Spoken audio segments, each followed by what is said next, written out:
mengerti sahabat Nabi. Bapak Ibu boleh tanya anak-anak sekarang. Mereka kenal enggak dengan para artis-artis itu? Kenal, Pak.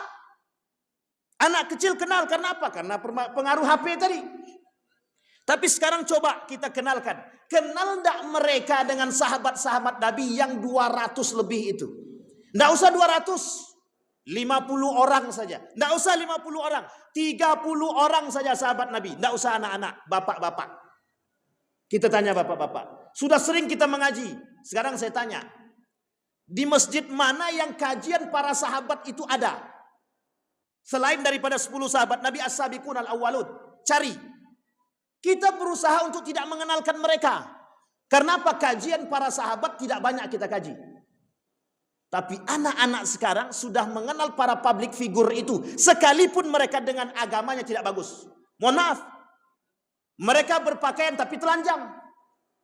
Mereka beribadah datang ke haji tapi kelakuannya kayak setan. Itu nyatanya begitu. Karena Allah sebutkan dalam Al-Quran. Orang-orang yang datang berhaji. Mereka datang untuk umrah. Tapi kemudian balik daripada umrah. Mereka buka kembali. Justru semakin banyak jadwal mereka manggung. Kenapa demikian? Allah lakukan pada mereka istidraj. Allah lakukan kepada mereka istidraj. Kami berikan semua yang kalian ingin. Kami akan ambil dari mereka fa'akhadnahum baghtatan, kata Allah. Kami ambil secara perlahan-lahan dari mereka keberkahannya. Yang tersisa apa? Yang tak ada berkahnya sama sekali. Kalau tidak ada berkahnya, buat apa kita hidup? A'udzubillahi minasyaitonirrajim. Bismillahirrahmanirrahim. Assalamualaikum warahmatullahi wabarakatuh.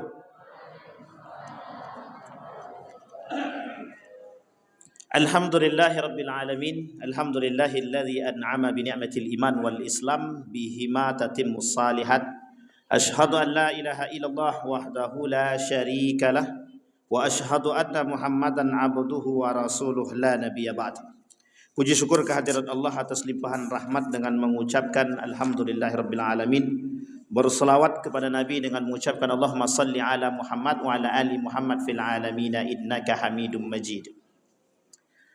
Ya ayuhan nasu taqu rabbakumul ladzi khalaqakum min nafsin wahidah wa khalaqa minha zawjaha wa batta minhuma rijalan katsiran wa nisaa wattaqullaha alladzi tasaaluna bihi wal arham innallaha kana 'alaikum raqibah. Bapak Ibu sekalian yang berbahagia, mudah-mudahan Allah limpahkan rahmat dan karunia-Nya kepada kita semua. Amin ya rabbal alamin. Kemudian Allah jadikan anak-anak yang soleh dan soleha. Allah jadikan rumah tangga yang sakinah, mawaddah, warahmah. Allah berikan kesehatan, kekuatan kepada orang tua kita dan keberkahan. Kemudian untuk orang tua kita yang telah mendahului kita, Allah terima amal ibadahnya, Allah tempatkan di tempat terbaik di sisinya. Amin ya rabbal alamin. Baik Bapak Ibu sekalian yang berbahagia, di maghrib ini judul kita agak berat sedikit. Mana tadi judulnya? Mulai tahun baru ini, itulah bahasanya. Minta bahasa dia, tak bahasa siapa tak tahu gini nih. Mulai tahun baru Islam ini, berhijrah dan bertobatlah. Nah, ini menyuruh nih memang. Serta jagalah serius akidah anak dan cucu kita dari fitnah akhir zaman. Ini yang buat bingung nih, entah di mana yang nak kita penggal sekarang nih. Jaga anak di zaman fitnah. Baik Bapak Ibu, saya ingin coba angkat satu cerita dari apa yang tadi beliau sampaikan. Ini ada kaitannya dengan apa yang saya sampaikan. Tapi ini sampai keluar ya Bang? Ya udahlah, nikmati aja lah. Jadi begini, dulu ada namanya Aqua. Bapak Ibu tahu Aqua? Aqua itu punya iklannya lucu dulu. Yang punya Aqua itu, jadi ketika dia jalan, dia pengen minum. Jadi ketika jalan kaki dari satu daerah ke daerah itu, cuma mungkin jarak tidak jauh lah gitu. Mungkin ibarat dari sini ke Masjid An-Nur lah gitu. Sehingga kemudian dia haus. Ketika haus, dia pengen minum. Kemudian dia pikir begini. Pergi dia ke kali, kemudian dia ambil air di kali tadi, kemudian dia minum. Kemudian pikirlah dalam otak bisnis dia tadi, ini kalau sempat air ini dijual, mungkin laku nih gitu. Dia tak berpikir panjang. Coba aja lah gitu. Jadi diambillah. Dibuatlah sejarah sebelum muncul Aqua itu tadi. Yang pertama dicari kemasan itu tidak seperti botol yang sekarang. Jadi dibuat pakai plastik dulu. Dijual tak laku. Tak laku dijual tuh. Orang kasih, orang minta dia kasih. Kemudian setelah pikir lain lagi, coba dibuat kemasan lain. Dibuatlah kemasan agak besar sedikit. Tak juga laku. Akhirnya dibuatlah kemasan sederhana. Sampailah saat ini, itu mereknya Aqua. Dan itu iklan pertama dari Aqua tersebut, itu sebelum dia kerjasama dengan perusahaan lain. Dan itu tempat mengambil airnya, itu di Surakarta. Kalau Bapak Ibu orang Solo, Surakarta tahu tuh mesti. Naik ke atas itu, nanti dia agak jauh ke dalam, saya lupa nama tempat persisnya. Di situ ada pabrik besar. Besar pabriknya. Di situ adalah pabrik Aqua. Yang menjadi persoalan apa? Yang menjadi persoalan ada dua. Satu, baru-baru ini Aqua itu disupport langsung dengan Danone. Pemilik Danone itu original. 80% sahamnya Danone itu Israel punya. 20% sahamnya itu bukan orang Israel, tapi orang Amerika. Tapi yang ingin saya angkat bukan itunya. Satu sisi Israelnya Bapak Ibu udah tahu. Tapi ingat yang ingin saya angkat yang kedua. Apa yang kedua? Dari pendapatan perusahaan tadi ada namanya dana CSR. Tahu ya? CSR itu apa? Apa Pak? Bang Didit, apa CSR tuh? Hah? Saya pun lupa. Yang terakhir tuh pokoknya social responsibility. AC-nya itu saya lupa. Artinya dana itu, dana untuk CSR tadi digunakan untuk apa? Digunakan untuk pembangunan gereja. Selama berapa tahun? Sampai saat ini. Jadi mohon maaf, dari tahun 2007 yang minum Aqua dia sedang nyumbang untuk siapa? Untuk gereja. Tapi ketika masuk ke Danone, sebagian yang masuk ke Danone karena kerjasama melalui jalur investasi tadi, masuk semuanya ke Israel. Sama halnya dengan Bapak Ibu minum Starbucks, itu 67% pendapatan Starbucks itu untuk Israel. Jadi pendanaannya dari situ. Terbesar dari food itu terbesar. Termasuk yang paling besar, bukan terbesar, termasuk yang paling besar. Apa maksudnya? Maksudnya adalah hari ini Bapak Ibu boleh cek 1000 lebih produk Israel. Itu baru produk Israel. Hampir 100 ribuan lebih produk yang diinvestasikan, investornya itu berasal dari Israel. Termasuk salah satunya Le Minerale. Indofood. Tahu Indofood ya? Yang suka makan Indomie, Indofood. Itu salah satu di antara investornya adalah orang Israel. Berapa jumlah saham yang diambil? 40% dari Indofood itu. 40%-nya pemiliknya adalah Israel. Kok Ustaz tahu? Kebetulan kami mencari tahu. Biar kita tahu betul produk-produk Israel itu. Kalau Unilever tak usah ragu. Memang itu isinya. Unilever kita usah ragu. Itu isinya. Sekarang Bapak Ibu sebutkan makanan yang tidak terindikasi. Makanan yang tidak terindikasi dengan Israel. Hampir sulit kita cari. Saya sebutkan. ABC. Kecap. ABC. Oke, indikasi. Indofood atau Indomie dan lain sebagainya, pokoknya yang Indofood sama terindikasi. Silver Queen, tahu Silver Queen Bapak Ibu? Sama. Oreo. Sekarang pertanyaannya apa yang kami makan? Makan yang ada di rumah itu selesai lah tuh. Tempe yang Bapak Ibu jual di pasar, tengok baik-baik. Tempe yang dijual di pasar, kalau tidak dalam kemasan berarti itu original. Tapi kalau dalam kemasan itu produk Thailand. Ingat ya baik-baik ya, produk Thailand. Pisang, semangka, apel itu dari Thailand. Termasuk salah satunya nanti tempe. Yang original produk Indonesia itu ada tusuk gigi. Bambunya saja. Bambunya dibawa keluar, diambil. Kemudian balik ke sini sudah berupa tusuk gigi dalam bungkus yang punya made in China. Saya ingin sampaikan Bapak Ibu, kita berperang hari ini bukan dengan tembakan. Kita berperang hari ini dengan ekonomi. Cara mereka, kaum Yahudi merusak kita itu dengan ekonomi dulu. Karena dia tahu orang Muslim itu banyak yang Muslimnya sudah goyah, yang imannya sudah goyah, itu mereka akan robohkan dengan apa? Dengan ekonomi. Apa maksudnya? Lemahkan dulu ekonomi umat Muslim itu, sehingga mereka menganggap Muslim itu miskin. Setelah Muslim itu miskin, mereka akan begini tangannya. Kalau tangannya begini, apapun yang mereka lakukan, mereka akan butuh itu. Sampai sini paham ya Bapak Ibu ya? Ini gaya mereka. Cara menghancurkan umat Muslim. Kita ambil contoh. Nama yang paling terkenal pada masa itu, namanya George Soros. Pernah tahu ya Bapak Ibu George Soros ya? Yang kedua John Perkins. Apa kata John Perkins itu? Semua pemain saham harus dari kelompok Yahudi. Nah, begitu cara dia.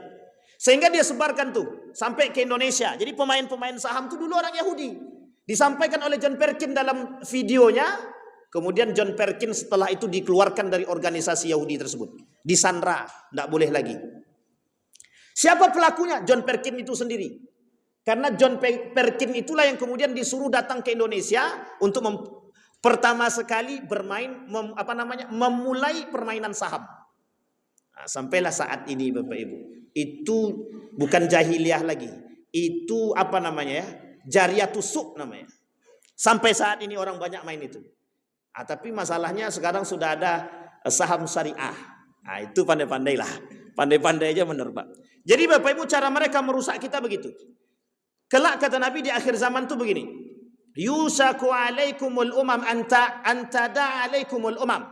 Nanti kelak di akhir zaman itu umat Muslim itu kata Nabi, itu berada di tengah, di sekeliling mereka itu, di sekeliling umat Muslim itu ada kelompok-kelompok yang ingin memangsa kita. Hari ini kita bisa lihat betapa lemahnya umat Muslim itu karena apa? Banyak hal. Satu, karena tak punya akhlak. Yang kedua, tidak punya pendirian. Yang ketiga, lemah ekonomi. Yang ketiga, lemah pendidikan. Yang terakhir yang paling berbahaya, lemah agama. Jadi karena kelemahan mereka dalam agama, pemahaman agamanya rendah, sekalipun kuat, mereka tetap akan dia kuat pribadi-pribadi saja. Personal saja. Individu. Saya pokoknya harus rajin sholat. Ya. Kata Kunto Wijoyo tak main. Di akhir zaman itu yang paling penting social piety. Apa maksud social piety itu? Keimanan bersama. Itu yang tak dapat. Sehingga umat Muslim di akhir zaman itu kerjanya cuma pecah-pecah saja. Dia pikir masing-masing saja. Bapak Ibu, tujuan Yahudi merusak kita tujuannya yang pertama itu gospel. Belum gold dan glory. Gospel dulu. Gospel itu apa? Agama. Ada namanya universitas Harvard University. Saya tidak iri Pak. Bukan masalah iri. Harvard University, McGill University, Kanada, Leiden University. Itu semuanya tujuannya kampus itu dibangun untuk mempelajari studi Islam. Dan mereka kasih beasiswa kepada orang-orang yang ada di luar kota mereka. Siapapun yang mau mempelajari Islam. Dengan catatan pengajarnya siapa? Kaum orientalis. Para ilmuwan-ilmuwan barat yang mempelajari Islam. Singkat cerita apa yang terjadi? Mereka balik, mereka rubah sistem tadi. Yang nilai agama sudah tinggi, anak-anak rajin salat, anak-anak rajin mengaji, terkhusus buat mahasiswa. Karena tempat masuk mereka adalah pendidikan itu tadi, universitas. Hari ini semua orang berbondong-bondong pengen masuk Harvard University, Oxford University, McGill University. Siapa tukang rankingnya? Mereka. Sehingga mohon maaf Bapak Ibu, saya termasuk orang pengurus jurnal dulu. Salah satu jurnal yang terkenal namanya Afkaruna, Sinta 2, kalau sekarang itu rating tertinggi untuk Indonesia. Ketika itu ada 3 orang yang ngurus itu Pak di atas saya. Saya baru S2, mereka sudah S3 semua. Yang satu lulusan Belanda, doktor dia dari Leiden University. S2-nya di Indiana University Amerika. Yang kedua lulusan dari Australia, doktor S3. Yang ketiga Indiana University Amerika. Ketiga-tiga ini mengatakan kepada saya, dalam tulisan itu tidak boleh banyak ayat Al-Quran. Tidak boleh. Karena kalau sudah ada ayat Al-Quran ngapain kita bahas?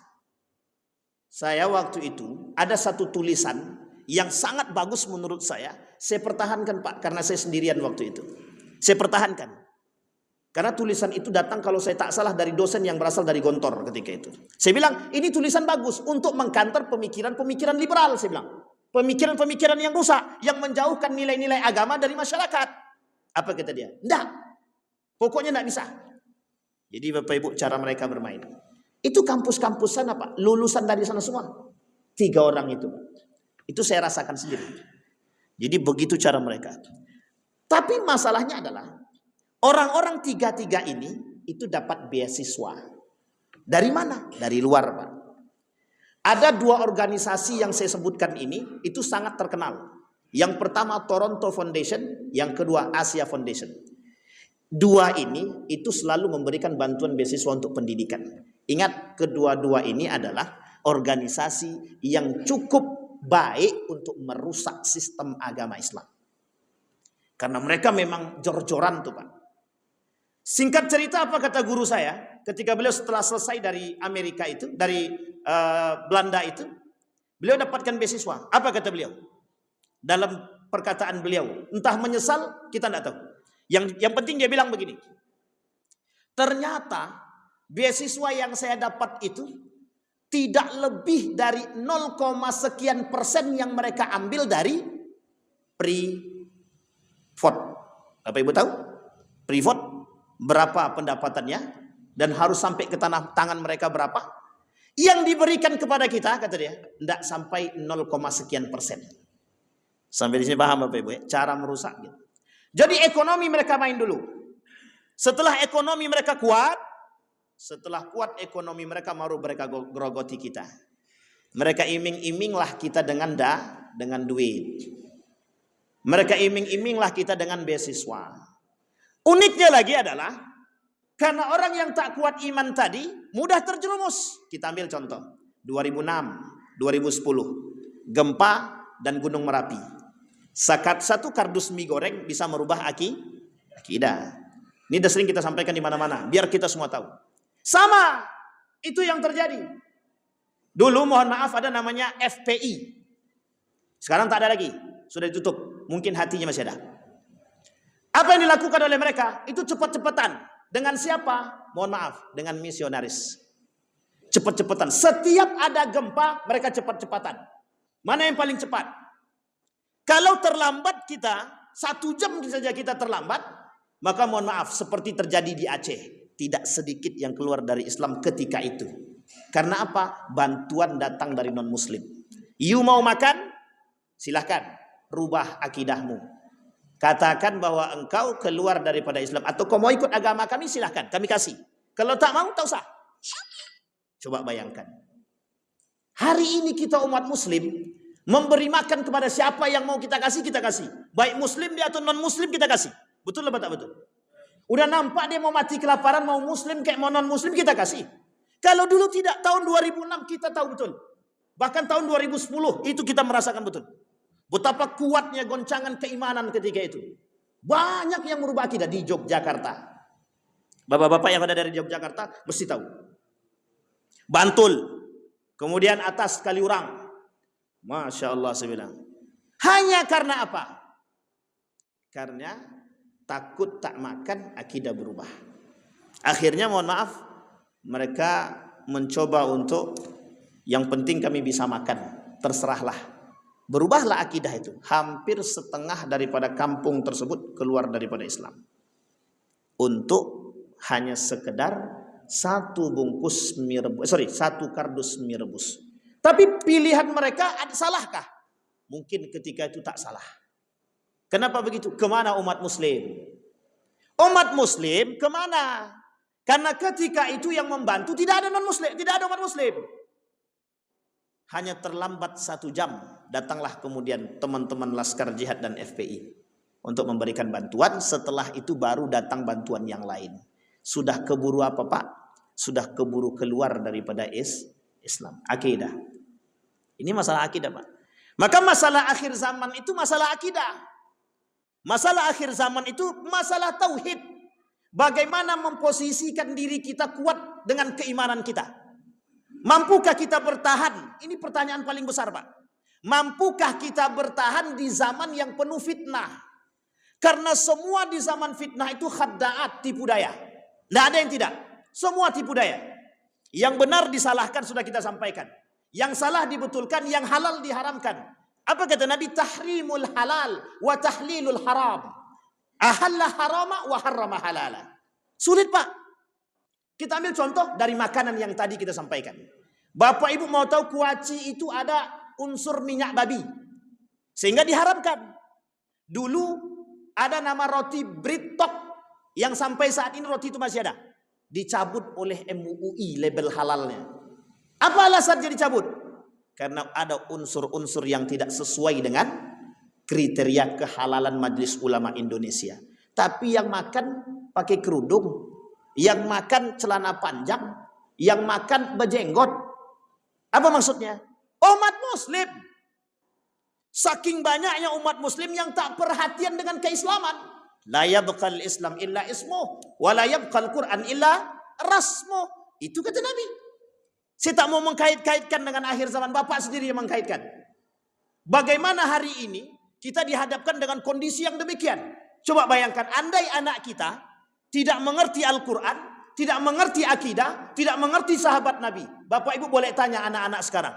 Mereka kenal enggak dengan para artis-artis itu? Kenal Pak. Anak kecil kenal, karena apa? Karena pengaruh HP tadi. Tapi sekarang coba kita kenalkan. Kenal enggak mereka dengan sahabat-sahabat Nabi yang 200 lebih itu? Enggak usah 200. 50 orang saja. Enggak usah 50 orang. 30 orang saja sahabat Nabi. Enggak usah anak-anak, bapak-bapak. Kita tanya bapak-bapak. Sudah sering kita mengaji. Sekarang saya tanya. Di masjid mana yang kajian para sahabat itu ada? Selain daripada 10 sahabat Nabi as-sabiqun al-awwalun. Cari. Kita berusaha untuk tidak mengenalkan mereka.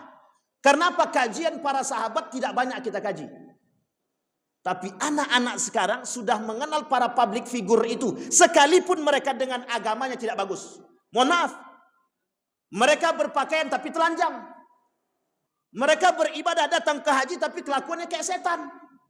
Itu nyatanya begitu. Karena Allah sebutkan dalam Al-Quran. Orang-orang yang datang berhaji, mereka datang untuk umrah, tapi kemudian balik daripada umrah, mereka buka kembali, justru semakin banyak jadwal mereka manggung. Kenapa demikian? Allah lakukan pada mereka istidraj. Allah lakukan kepada mereka istidraj. Kami berikan semua yang kalian ingin. Kami akan ambil dari mereka fa'akhadnahum baghtatan, kata Allah. Kami ambil secara perlahan-lahan dari mereka keberkahannya. Yang tersisa apa? Yang tak ada berkahnya sama sekali. Kalau tidak ada berkahnya, buat apa kita hidup? Sampai sini paham Bapak Ibu? Salah satu yang harus kita lakukan untuk berperang saat ini adalah pertama pendidikan. Pendidikan yang paling penting adalah pendidikan agama. Hukum mempelajari agama, kata guru saya, wajib. Setiap individu. Hari ini Bapak Ibu bangga kalau anaknya, mohon maaf, sekolah di universitas yang non muslim. Anakku di Australia Ustaz. Masya Allah, alhamdulillah. Pertanyaannya, anak ibu salat? Itu yang saya tidak tahu Ustaz. Iya apa tidak Pak? Anak ibu sekolah di mana? Oh alhamdulillah di Kanada Pak Ustaz. Kebetulan dia dapat beasiswa di Kanada. Alhamdulillah, senang hati kita. Bu, anak ibu ngaji? Kayaknya belum lagi Ustaz. Saya sarankan kalau ada yang begitu, cepat ajarkan dia ngaji. Cepat ajarkan dia sholat. sebelum zaman memakan diri dia. Kalau dia dah tak kenal dengan solat, mohon maaf, jangan salah, suatu ketika dia tak kenal dengan kita, orang tua. Tak usah Islam lagi, tak kenal dengan orang tua. Sampai di sini paham Pak? Tuhannya dia lupakan, apalagi kita yang manusia. Tuhannya saja dia lupakan, apalagi manusia. Bahayanya hari ini pengaruh daripada gejolak peradaban. Dulu kita ikut westernisasi peradaban barat. Bapak Ibu boleh tengok tuh perempuan-perempuan laki-laki yang banyak mengikuti peradaban barat. Kita senang. Bahkan mohon maaf, yang tak bermanfaat pun kita ikuti kadang-kadang. Perempuan tak lagi menjaga marwahnya. Laki-laki pun begitu. Coba lihat sekarang, goyang-goyang, pakai saweran, dan tak lagi tahu malu. Yang kata Nabi, kelak di akhir zaman itu banyak manusia yang nggak punya rasa malu, kata Nabi. Kenapa nggak punya rasa malu? Mereka berjoget di depan umum, baik laki-laki maupun perempuan. Kemudian disawer. Ketika disawer, mohon maaf, jangan tersinggung. Ketika disawer mereka senang. Harga diri taruh di mana? Bahkan yang nyawer ini tidak sadar diri pula. Sudah punya istri, masih nyawer perempuan lain. Sampai di sini paham ya Bapak? Yang terjadi apa? Bobrok akhlak kita, bobrok. Ditambah sekarang pendidikan agama mulai dikurangkan. Apa alasannya? Agar kita semakin jauh dengan agama. Saya merasa Bapak Ibu, dulu pelajaran akidah akhlak itu di universitas kami dulu, itu 4 SKS. Muncul ide dikurangi jadi 2 SKS. Kemudian muncul ide dibuat ekstra kurikuler. Nah, coba kurang ajarnya seperti itu. Agama, bahkan ada yang mohon maaf, apa yang mau mereka lakukan? Anak-anak sekolah nanti yang agamanya non-muslim ketika doa, yang muslim ikut. Nanti ketika yang muslim yang doa, non-muslim ikut. Kalau begini Pak modelnya, dengan alasan toleransi, besok kita sulit mengatakan untuk tidak kepada non-muslim. Bayangkan, dalam fatwa MUI mengharamkan mengucapkan selamat Natal. Yang menolak berapa? Sekian banyak. Yang menolak muslim apa non-muslim? Yang menolak muslim atau non-muslim? Muslim. Non-muslim gak pernah berkomentar. Yang komentar justru umat. Makanya nanti yang merusak Islam itu siapa? Umat muslim itu sendiri. Yang merusak Islam itu umat muslim sendiri. Bayangkan dengan huru hara, perkara-perkara yang terjadi saat ini, kita berada pada posisi yang sangat-sangat genting sekali. Sudah jam 8 lebih 9. Jam 7 lebih 46. Kita teruskan atau kita tutup? 5 menit lagi? Oke. Itu rusak, tak nampak ada sini, nampaknya. Jadi memang masalah begini ini tak bisa Bapak Ibu. Kami bahas di Nurul Yakin itu sampai nggak tahu entah berapa kali pertemuannya. Ini atuk-atuk ini yang ikut di Nurul Yakin. Iya kan? Apa-apa yang punya Nurul Yakin.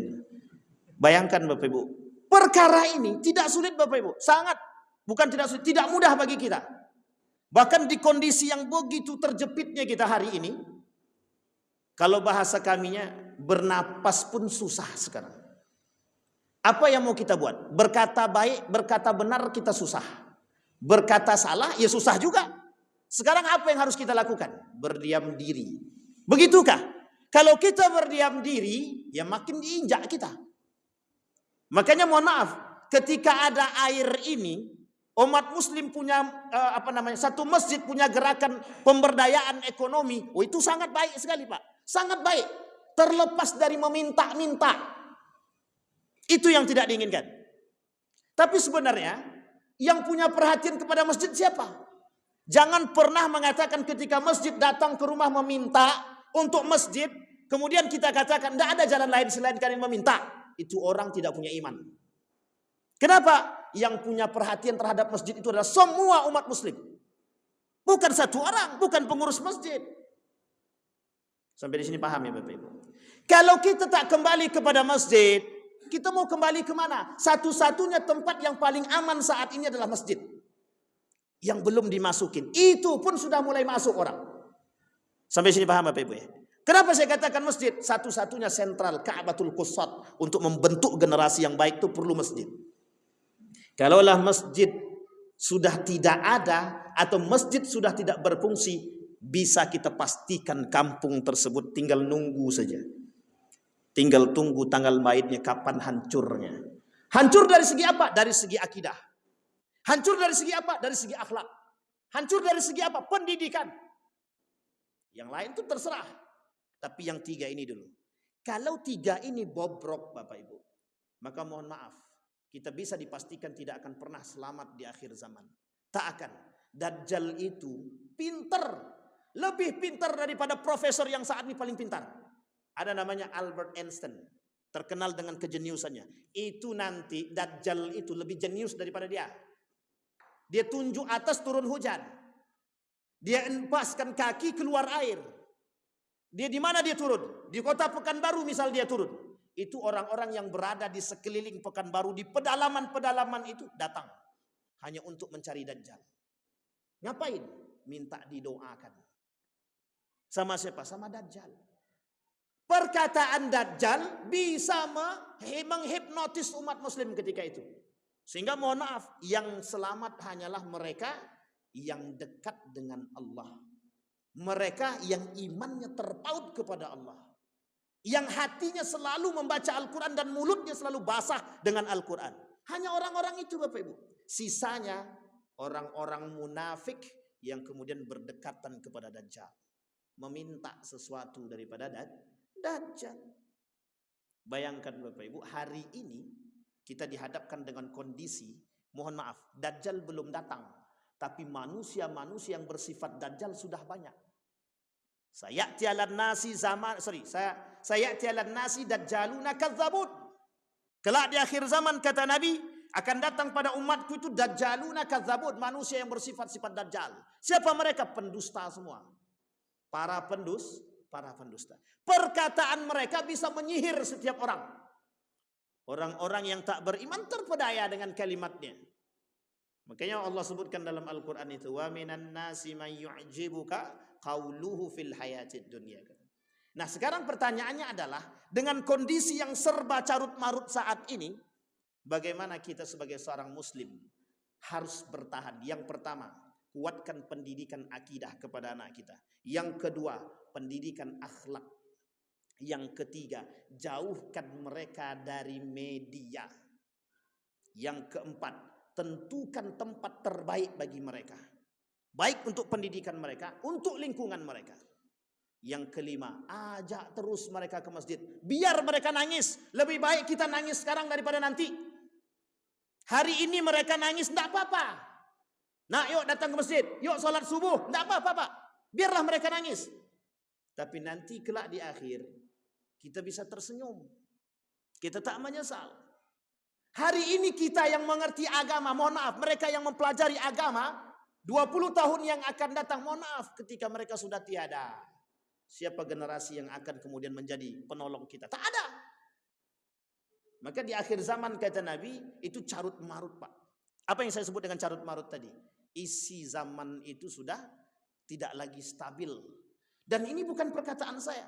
Hampir semua ulama kemudian mengatakan yang serupa.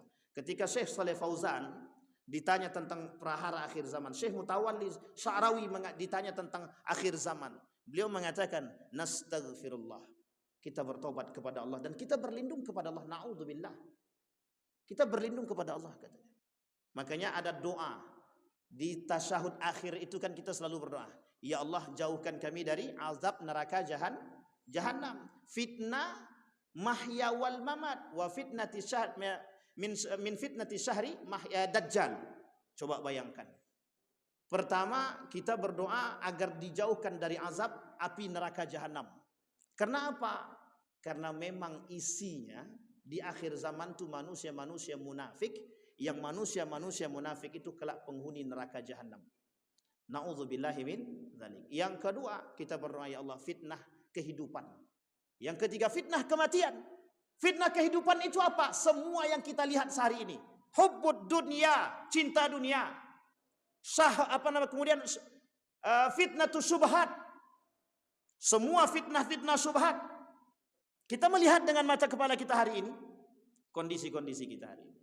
Yang kemudian yang ketiga fitnah kematian. Yang keempat fitnah dajjal. Kita selalu berdoa Pak, ya Allah, Rabbana isrif anna adzaba jahannam inna adzabaha kana gharama innaha sa'at mustaqarra wa muqama. Tidak bisa Pak. Kita harus perbanyak ekstra dalam mendidik anak hari ini. Karena hari ini anak lebih cerdas daripada kita. Baik secara ini maupun secara lisan. Karena apa? Mereka anak kecil saja sudah bisa buka. Sekarang kalau orang tua tidak tega dengan anak, mohon maaf, kita yang akan menangis kelak di akhir. Maka Bapak Ibu sekalian yang berbahagia, dari 5 poin yang saya sampaikan tadi, yang pertama pendidikan akidah. Kenalkan Allah kepada anak kita. Jangan sembarangan bicara Pak masalah Tuhan kepada anak.